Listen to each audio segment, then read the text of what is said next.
Hi everyone. I hope you all are doing good. Today our topic is memory management and we are going to discuss about this very topic. अगर आपको याद हो in the first very lecture of this operating system when we were discussing about operating system and their functionalities तब हमने memory management पढ़ा था ठीक है. तब मैंने आपको एक ओवरव्यू दिया था कि ये एक फंक्शनैलिटी है ऑपरेटिंग सिस्टम की ठीक है. तो आज हम पढ़ने जा रहे हैं इसके बारे में in detail. So let's start with this.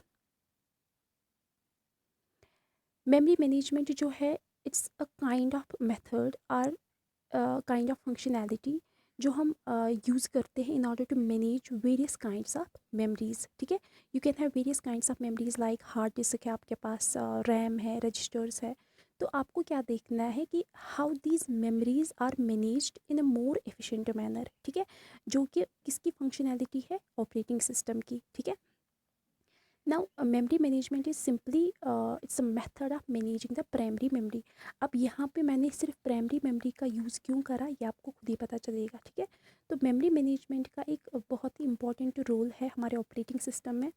हम क्या मतलब कैसे हम मेमोरीज़ जो है उनको मतलब मेजर करते हैं. हम उनको मतलब मेमोरी जो है उसको हम मेजर करते हैं in accordance with its size, access time and per unit cost ठीक है. साइज़ मतलब अगर आपकी मेमोरी का साइज़ जो है अगर उसका साइज़ बड़ा है ठीक है, तो आपका जो एक्सेस टाइम है in order to access the processes जब उनकी एग्जीक्यूशन करनी होती है तो उसका जो एक्सेस टाइम होता है वो डिक्रीज़ होगा. क्यों?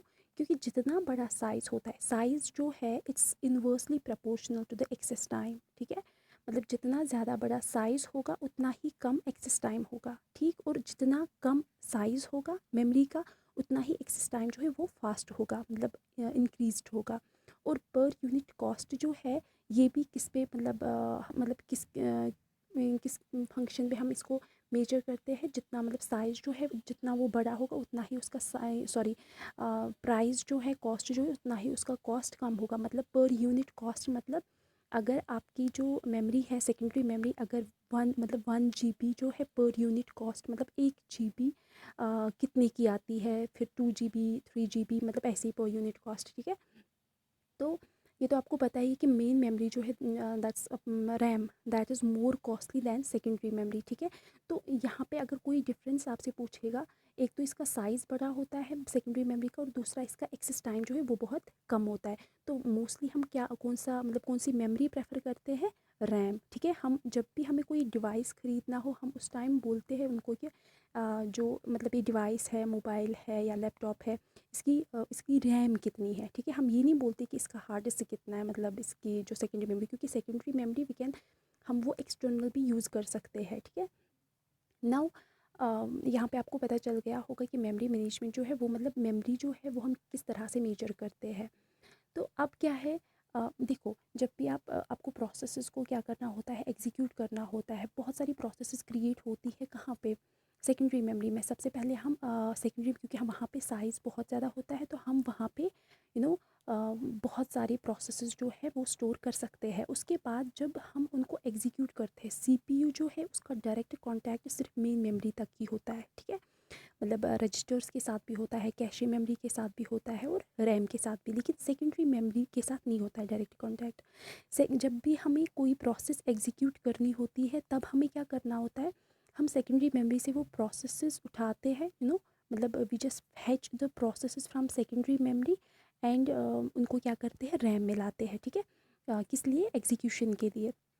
अब रैम जो है आपको पता है मतलब जितनी प्रोसेसेस हम रैम में जितनी ज़्यादा प्रोसेसेस हम रैम में एकोमोडेट कर सकते हैं उतना ही मतलब हमारे सीपीयू यूटिलाइजेशन के लिए अच्छा होता है. क्योंकि हमारा गोल, अल्टीमेट गोल जो होता है that is efficient utilisation of memory ठीक है. हम देखते हैं कि हमारा जो सीपीयू का यूटिलाइजेशन है वो एफिशिएंट होना चाहिए, वो ज़्यादा होना चाहिए, इंक्रीज्ड होना चाहिए ठीक है. तो वो तभी होगा जब हमारे रैम में बहुत सारी प्रोसेसेस स्टोर होंगी ठीक है.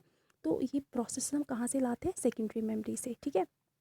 इससे भी ज़्यादा मतलब हम रैम से इनको मतलब जल्दी से एक्सेस कर पाते हैं इन प्रोसेसेस को। मतलब सीपीयू जो है वो रैम से प्रोसेसेस को मतलब एफिशिएंटली और फास्टली एक्सेस कर पाते हैं, लेकिन इससे भी ज़्यादा फास्टली इन प्रोसेसेस को एक्सेस किया जाता है थ्रू रजिस्टर्स और थ्रू कैशे मेमोरी, ठीक है। लेकिन कैशे मेमोरी और रजिस्टर्स का साइज़ बहुत ज़्यादा कम होता है, इसलिए हम हर एक प्रोसेस वहाँ पे नहीं रख पाते, ठीक है। तो हम डायरेक्टली यहाँ पे कांटेक्ट करेंगे किसके साथ, रैम के साथ। तो अब क्या है, मतलब डिग्री ऑफ मल्टी प्रोग्रामिंग का कॉन्सेप्ट यहाँ आ रहा है। मतलब कि अगर हम मल्टी प्रोग्रामिंग का, आपको ऑलरेडी पता है क्या होता है, when you are having multiple processes ready to get executed, है ना। तो डिग्री ऑफ मल्टी प्रोग्रामिंग होता है number of processes ready to be executed और number of processes stored in main memory, that is its degree, ठीक है। तो जितनी ज़्यादा प्रोसेस हुई उतनी डिग्री ज़्यादा होगी। यहाँ पे मैं आपको एक एग्जांपल दूंगी। आई होप कि मैंने यहाँ पे आपको डायग्राम की वजह से समझाया होता। फिर भी अगर आपको नहीं समझ आया तो आप मुझे बोल सकते हो कमेंट सेक्शन में, सो दैट मैं आपको नेक्स्ट लेक्चर्स के लिए डायग्राम्स का यूज़ करूँ, ठीक है।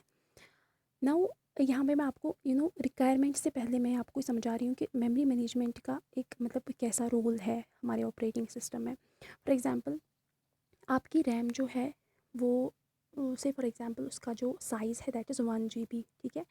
तो आपका प्रोसेस, कोई प्रोसेस है वो आ गया, अब सीपीयू को हमने उसको एलोकेट करा। तो हम क्या करते हैं, मतलब हम देखते हैं उस प्रोसेस का भी साइज़ 1 GB है, तो हम कितने प्रोसेसेस रैम में रख सकते हैं। मतलब आपको रैम में कोई प्रोसेस है उसका साइज़ जो है वो 1 GB है, ठीक। और वो जो रैम है उसका खुद का साइज़ भी 1 GB ही है। तो तब वहाँ पे हम एक ही प्रोसेस को एग्जीक्यूट, मतलब एक ही प्रोसेस को रख सकते हैं, ठीक है। क्योंकि उसका साइज़ उससे ज़्यादा है, सॉरी उसका साइज़ बराबर है उस मतलब प्रोसेस के जितना। तो हम ज़्यादा प्रोसेस उसमें नहीं रख सकते, इवन दूसरा प्रोसेस भी हम उसमें अकोमोडेट नहीं कर सकते। आपने देखा होगा कोई मतलब मेरा भी एक फ़ोन है यहाँ पे, छोटा वाला फ़ोन।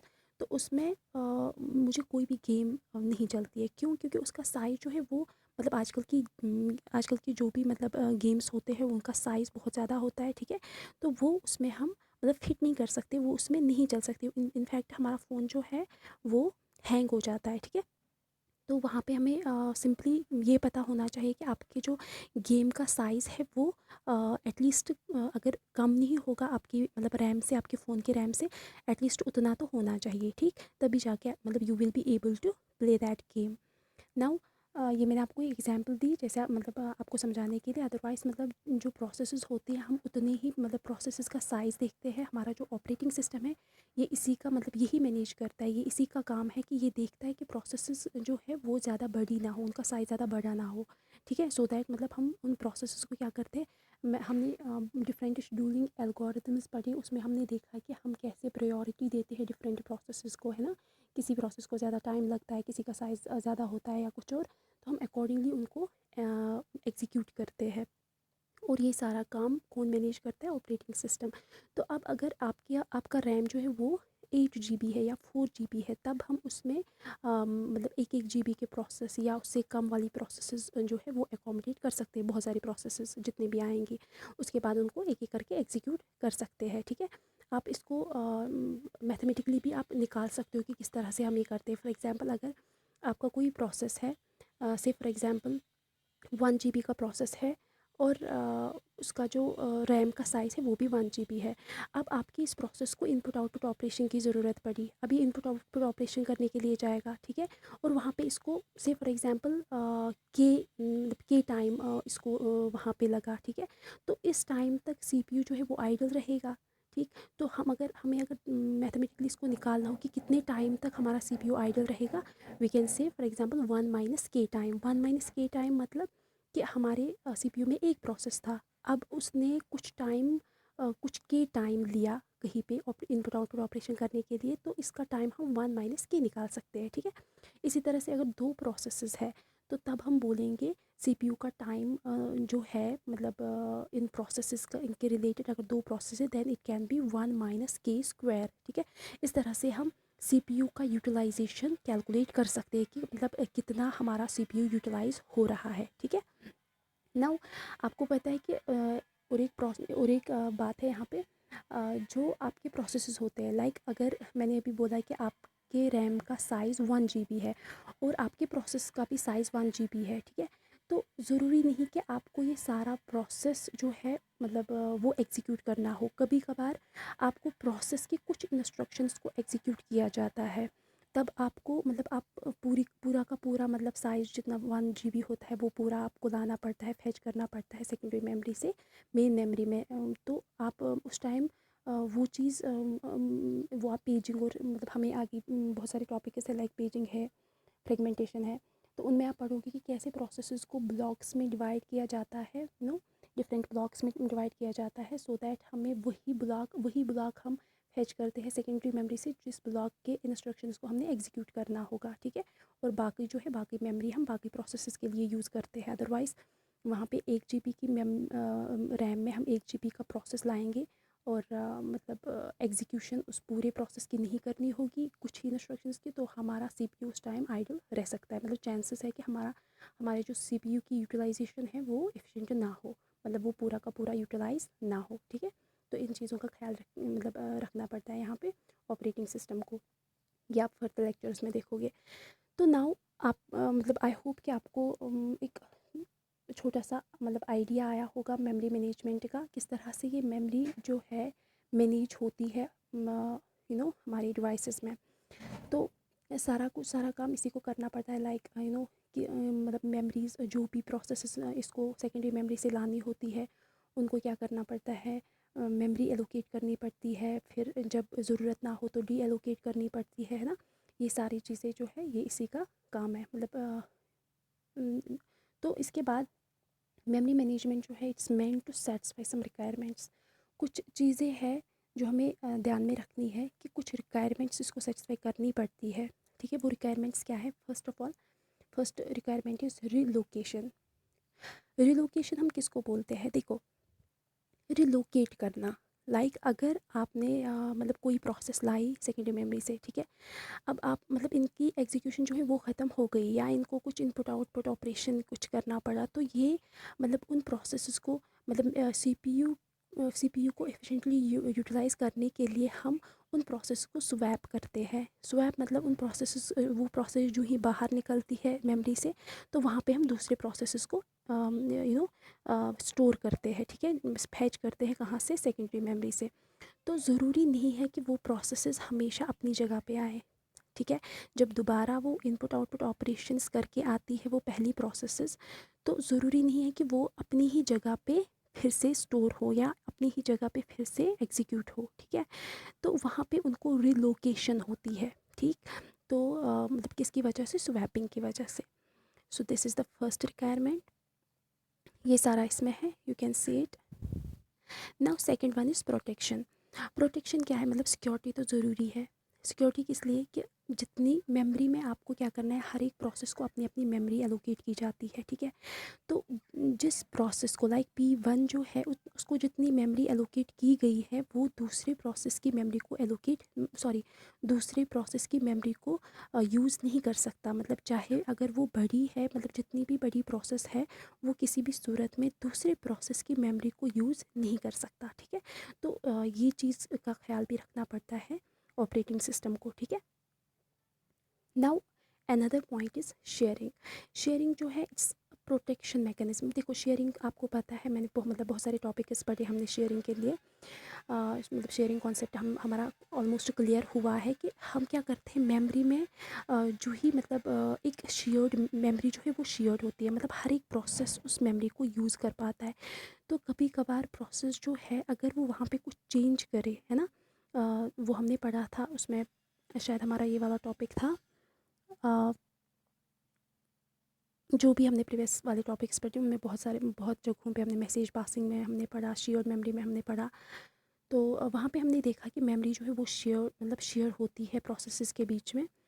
तो इस तरह से मतलब हमें शेयरिंग जो है इसका ख्याल भी रखना पड़ता है। हर एक प्रोसेस को मतलब allowing each processes access to the same copy of the program rather than having their own separate copy has an advantage। कौन सा एडवांटेज है वो देखेंगे हम। लाइक मल्टीपल प्रोसेसेस जो है वो एक सेम सिस्टम मतलब फाइल यूज़ करते हैं, ठीक है।